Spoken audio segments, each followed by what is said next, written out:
Help support Friendo Club by going to patreon.com/Steven Larson or clicking join at youtube.com/Steven Larson. Access to bonus episodes, question threads for the Going In Raw podcast, and entry to our monthly wrestling predictions challenges. Join the Friendo Club today. Gunther's Loyal Soldier here says, what if Triple H never married Stephanie?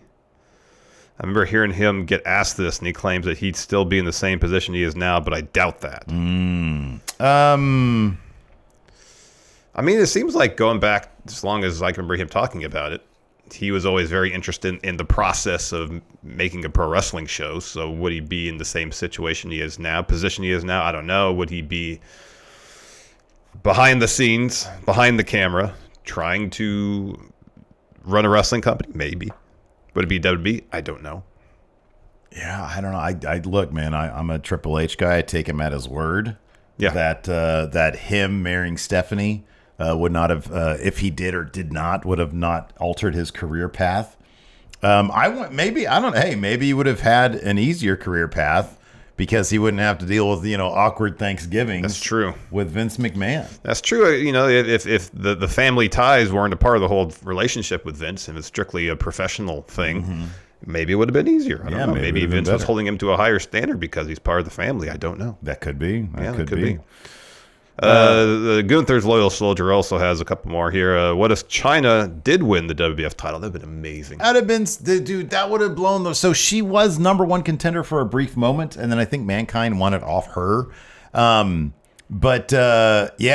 honestly think that was a big fumble because you have somebody who they had built into somebody who could legitimately win men's titles off of guys like Jeff Jarrett.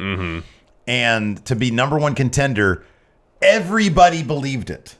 Yeah. Everybody believed it. I think it was the Corporate Rumble where she won it, I think. Yeah. And nobody, I think it would have absolutely blown the roof off the place if she won look, when Mankind won the world title, he had help from literally the entire upper mid card. Basically. Everybody helped him. And so it's like, why couldn't you have done the same thing with CHYNA?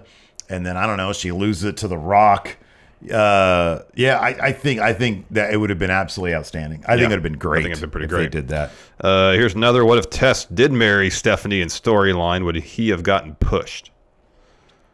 I think that, I don't know what, I never, listened to, a Pritchard podcast on Tess. Yeah. I'm guessing, and this is my guessing, and somebody can correct me in the comments maybe. It would have been Vince didn't see it in him because he didn't do a bunch of ridiculous bullshit that Vince wanted him to do. Probably. And of course, Pritchard always justifies. Yeah. He doesn't say it's ridiculous bullshit. No. Lex Luger didn't want to be on a bus and be away from his family for the whole entire time. summer. For an entire summer, or whatever the deal was. Vince soured on him. Well, Vince didn't think it was good enough. He didn't want to do it. So I don't know. I think if he had married Stephanie in storyline, that probably would have been indicative that whatever the ridiculous bullshit that Vince, wasn't offended by. Yeah. Then maybe. But it's interesting going back and seeing how involved Test was. We did the quiz a couple weeks back about people who had the most or pay-per-view matches in WWE. He was on there. Yeah, right. He was always on the show, and he was always on pay-per-view. So he was involved. Another, what if Brock didn't end the streak? I think he didn't need that win. And if I was booking, not me, this is Gunther's Loyal Soldier, I would have waited till Finn was ready because Demon Finn versus Undertaker would have been legendary. I think one of the truest things Triple H ever said was, no one should have beaten the streak. Yeah, I kind of agree. Certainly with not Brock. Brock didn't need that. I agree with Especially because they were, whether it was the plan at the time or something they came around to, Brock beating the streak to set him up for the match against Roman, for Roman to win, to make Roman's win all the more weighty. And then that didn't happen. And then they kind of pissed away some of that momentum by having Goldberg beat Brock. Yeah. They should have convinced Undertaker to call it a day after End of an Era. Yep. That should have been that should have been end of an era. Yep. It should have been it. And no Saudi money should have ever convinced them to come. But they're wrestlers. They wrestle until they can't because they love that paycheck. Exactly. They got to get that money. They love the roar of the crowd and the paycheck. This last one from Gunther's Loyal Soldier is, what if Vince found a way to keep Bret, but then he let Shawn Michaels go? He says, would Shawn have gone to WCW? Yeah, 1,000%. Oh, yeah. Do you think the power of Shawn Michaels, Triple H, and Scott Hall, this is me saying this now, would have countered the political strategy and acumen of Bischoff and Hogan? It would have been something to behold. Wow. Could we have gotten Hulk Hogan versus Shawn Michaels instead of 2005? It would have been 1997. Yeah. That would have been something else, man. That'd have been, See who had more sway backstage. He could have done it. I think so. I think him being there would have motivated, and then they probably would have found a way to get Triple H over. And then you have the Click running their own company, but it's WCW. Yeah. I think they would have taken on WWE, man. I think they would have done it. I think so. And then VUUK. Oh, I like this one. I had to do some research on this one. Oh, what if Lonesome Dove is not canceled, was originally renewed, and Bret Hart promoted to series regular? Bret does not return to wrestling in 96. No Austin Mania 13 match, and no Montreal Screwjob. So Bret Hart was a recurring character on Lonesome Dove across 94 and 95. It was then canceled. So this idea is, what if Bret decided to go full Lonesome Dove, stuck with that as, oh God, what was his name? I forgot his name. It was like Root something. Root? I don't know what it was. Anyways, I guess my question is, like, probably the most significant thing Bret Hart did across like 96, 97, in my opinion, is put Austin over. Yeah, make Austin into a guy. It was a feud with Stone Cold, yeah. Who would have been the guy to get Austin there?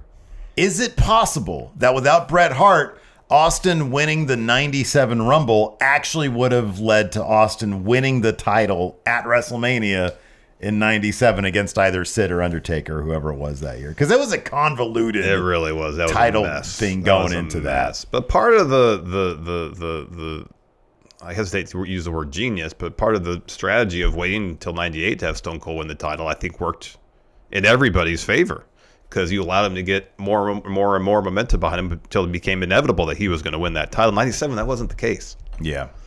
97, by the time that Rumble rolled around, that was about 6 or 7 months removed from winning King of the Ring. And he was nowhere, he was getting popular, but nowhere near as popular as he would be a year later. If you listen to when he makes his entrance to the 97 Rumble, when his music hits, it ain't like it is a year later. Nope. It's like, no, everybody's like, okay, cool, that guy. Right on. Oh, yeah, he had a fun little speech at King of the Ring. He needed that moment with Bret Hart, and I don't think taking a tombstone, like, let's say instead you had Sid versus, I don't know, somebody else in the main event in 97. And it was Undertaker. And it was Undertaker in the role of Bret Hart versus Austin. And Austin, but like Bret Hart was a good, like they did a double turn there. Like Undertaker, I don't know. I don't know who would have been, what was Shawn Michaels up to? What did Shawn Michaels do at WrestleMania 97? He lost his smile. Oh, he wasn't there. Nope. He was on commentary from the main event, I believe. If Vince had pitched to him, if he was like, hey, we're going to do a double turn. You're going to be a bad guy, and Austin's going to be a good guy. I think HBK would have been like, I want to do that. Yeah, probably not. Well, he would have won. He would have won. I guess, he would have won. And maybe we would have seen the birth of DX a little sooner. Yeah, that's a possibility. Yeah, that's a really big what if, though. That is a massive what if. It's all predicated on the shit ratings of Lonesome Dove. Yep. Yeah, we got that to thank for Austin. Anyways, that's going to do it for Wrestling What Ifs. Drop your Wrestling What Ifs in the comments below. We want to talk about them next week. Till then, we'll see you around. I want some Rumble What Ifs. Sure. That's what I want. I want to do some Rumble What Ifs. Or Mania What Ifs. Coming up. Or some Mania What Ifs. That's coming up. Chamber What Ifs. Yeah, some Elimination Chamber What Ifs. Yeah. Some AEW Revolution What Ifs. Oh, yeah. Oh, that's coming up too, isn't it? Yeah. Is it? Some Sting What Ifs. How about that? Sting!